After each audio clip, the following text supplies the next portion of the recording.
Predator KKB Papua mati kutu, disergap TNI Polri. Awalnya sempat besar mulut, ngaku habisi Kopassus. Melansir dari Tribun Palu.com, anggota KKB Papua selama ini dikenal lantang memamerkan kehebatan mereka di medan perang. Padahal, fakta sebenarnya mereka kerap tak berdaya menghadapi TNI Polri. Namun KKB Papua tak henti-hentinya menebar provokasi dan teror, mengaku-ngaku sebagai penguasa di bumi cendrawasih.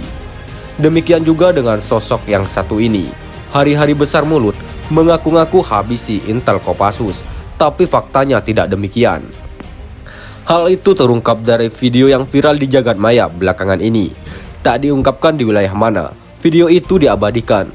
Tak disebutkan pula di bawah pimpinan siapa oknum anggota KKB yang satu ini. Tapi pada momen tersebut, sosok tersebut seakan mengumumkan bahwa KKB baru saja menghabisi seseorang yang disebutnya sebagai intel Kopassus. Intel Kopassus itu telah dibuntuti sejak lama, bahkan semenjak yang bersangkutan masuk Papua sebagai seorang usahawan. Intel tersebut sehari-harinya adalah pengusaha, ia keluar masuk kampung dan berbagai alasan. Meski semua cara digunakan sang intel untuk mengumpulkan informasi tentang KKB, tapi kelompok kriminal bersenjata itu tahu kalau yang bersangkutan bukan sembarang orang. Oleh karena itu, ketika KKB mendapatkan momen eksekusi, saat itu juga intel pasukan elit NKRI itu dikirim ke alam lain. Atas keberhasilan ini, KKB mengumumkan bahwa mereka telah menghabisi intel Kopassus yang saban hari bergentayangan di Papua. Rupanya usahawan muda di Papua itu diam-diam dicurigai sebagai mata-mata Indonesia. Padahal sehari-hari yang bersangkutan adalah sopir truk. Mungkin karena penampilannya selalu dijaga, sehingga KKB pun terkecoh seolah-olah sopir truk itu seorang intel. Makanya pernyataan KKB itu tak ditanggapi sama sekali oleh jajaran TNI Polri, sebab apa yang disampaikannya kontras dengan fakta yang sesungguhnya. Pria yang disebut intel itu bekerja sebagai supir truk, akan tetapi oleh KKB disebut sebagai pengusaha. Oleh karena itu, ketika KKB menyebut pria itu sebagai intel Kopassus, pihak NKRI lebih memilih diam. Prajurit TNI Polri di Papua juga tak merespon tudingan tersebut, sebab hal itu tak bedanya dengan buang-buang energi. Yang ditanggapi serius prajurit TNI Polri adalah sikap KKB yang menghabisi sopir truk itu dengan alasan yang dicari-cari. Cara-cara KKB melancarkan aksi kejamnya, yakni membunuh warga sipil, itulah yang tak ingin dibiarkan berlarut-larut oleh TNI Polri. Makanya prajurit TNI Polri langsung mencari cara untuk menangkap KKB yang menghabisi oknum sopir tersebut. Sementara itu, juru bicara OPM, Sebi Sambom, meminta warga non-Papua untuk segera meninggalkan daerah itu. Melalui video yang kini viral di media sosial, Sebi Sambom mengatakan bahwa Papua merupakan daerah perang. Karena itu, siapapun warga sipil non-Papua hendaknya meninggalkan Papua tanpa syarat. Semakin cepat, itu akan semakin baik. Sementara bagi yang tidak mengindahkan pengumuman itu, yang memilih tetap mencari makan di Papua, maka KKB akan mengambil tindakan tegas. Tindakan tegas yang dimaksud Sebi Sambom adalah menembak mati warga tersebut, kapanpun dan dimanapun.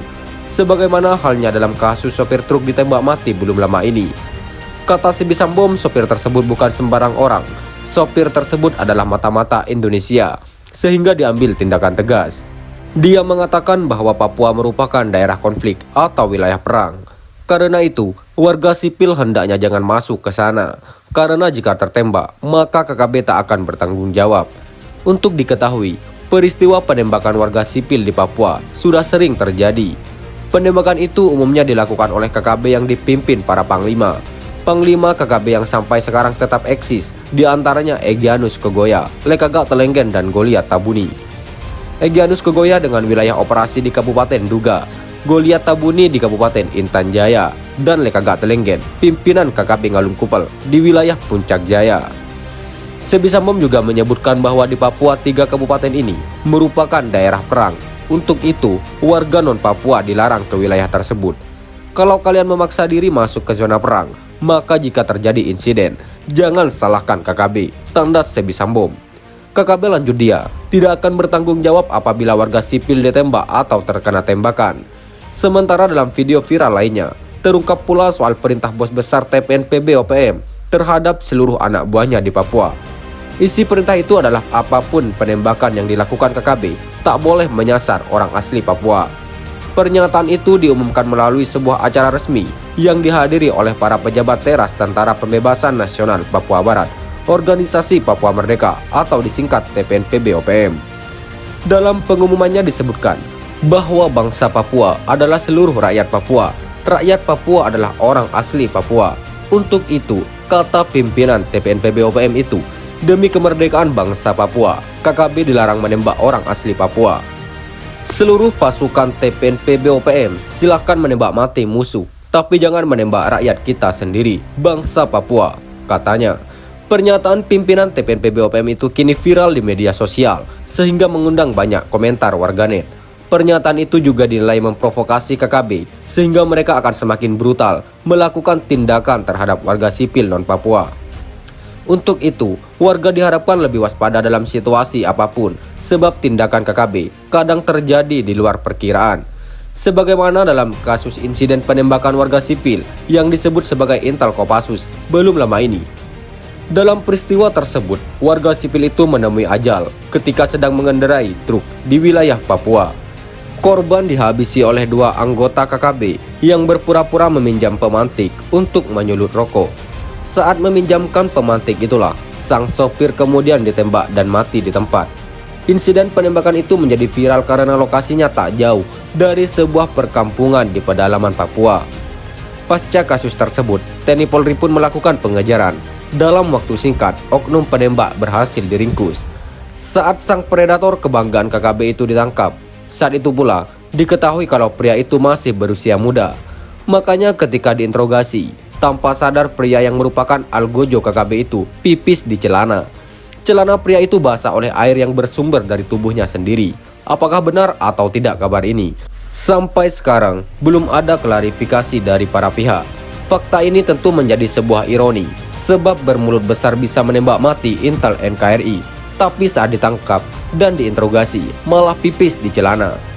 Ini menandakan bahwa KKB ternyata gemetaran jikalau menghadapi TNI Polri. Mungkin karena itu, sehingga KKB selalu lari menyelamatkan diri ketika hendak ditangkap dan untuk diproses hukumkan.